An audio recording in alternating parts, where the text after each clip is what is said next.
Hey, I'm Jade Blair, kind of worker online and in person. Here are the top 5 things you should never, ever ask an escort. Number 1. So, do you have any friends or family?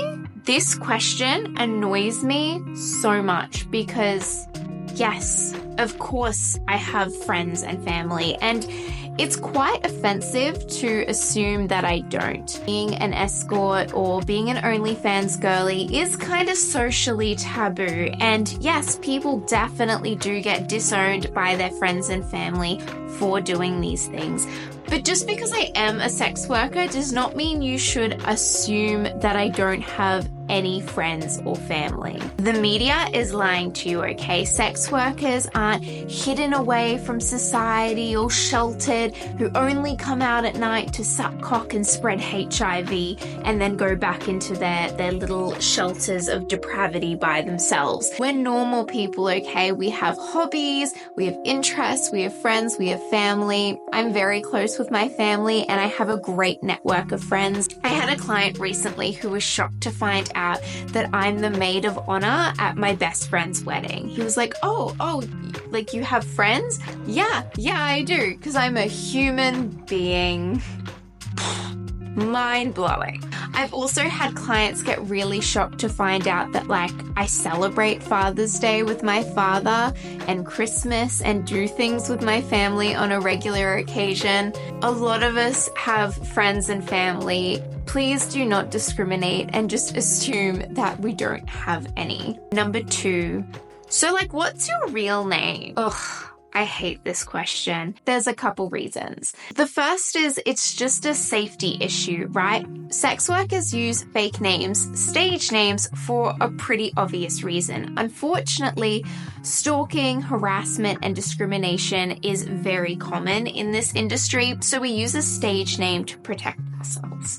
I don't even know why clients really want to know what our real names are. I don't even know why clients want to know our real names. It really changes nothing of the booking. Some have told me that they feel more special or more of a connection to the worker if they know their real name. Well, guess what? I actually like my sex worker name, Jade Blair, way more than I do my real name. And most sex workers are the same. You know why? Because we chose our stage name. It has personal meaning and significance to us. Ask why your sex worker chose her name. I'm sure they have a really great story to share. So my stage name is actually going to tell you a whole lot more about me, my personality, my history, and my connection with you than my real name will. Also, we don't even use real names with each other. I have a lot of friends in this industry, some that I've known for a few years, and yeah, I use their working names, even when I know their real name. Even when I'm talking to someone who knows their real name, I will use their sex worker name because that is the name that they had asked me to use.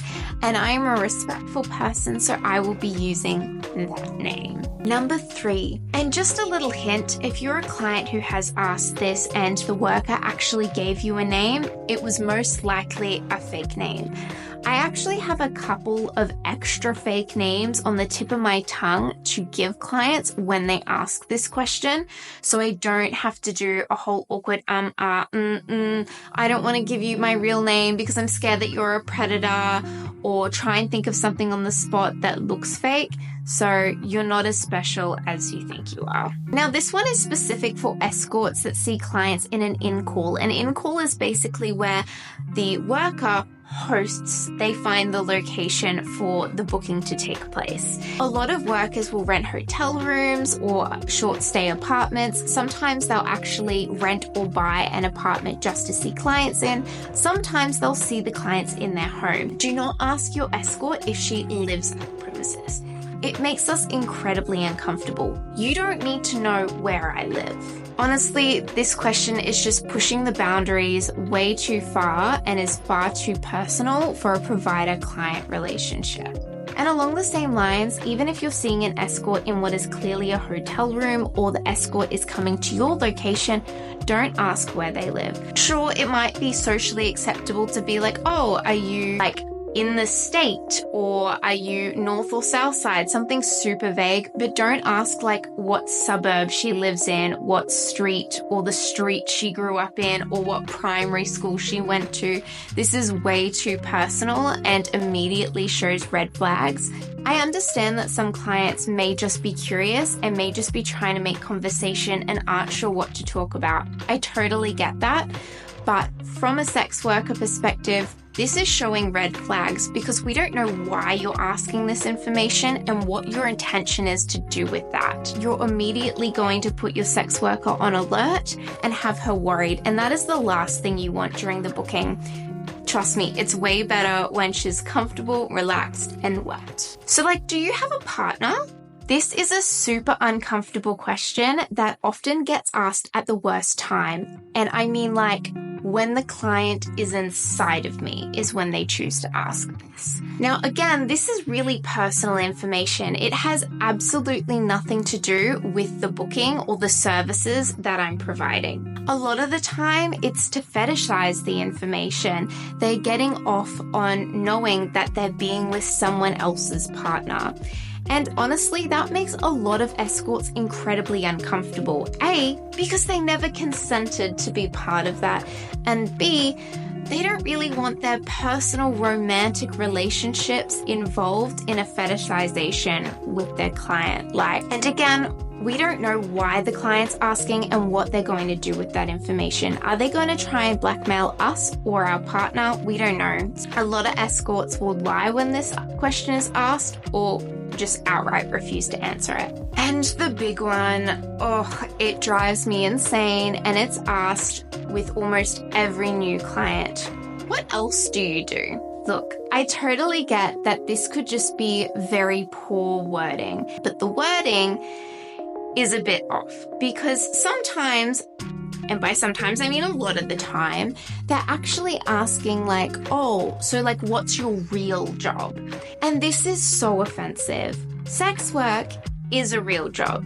You are paying me to do a service, or you are paying me for content. It is a real job that you yourself have paid money to receive.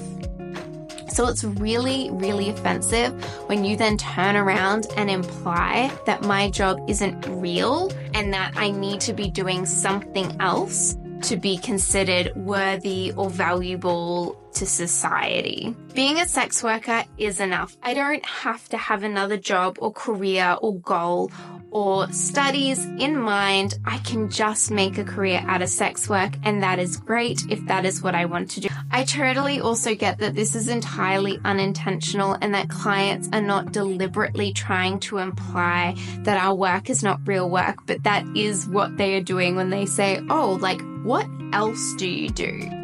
In that kind of tone. Have you made any of these mistakes, or can you think of any other questions that would be a big no-no to ask an escort? Because trust me, there's a lot more out there. But clients, I do want to say, if you have made these mistakes before, don't worry. A lot of people do. It's very commonplace. We totally get that you're extremely nervous, and when you're nervous, weird things just happen.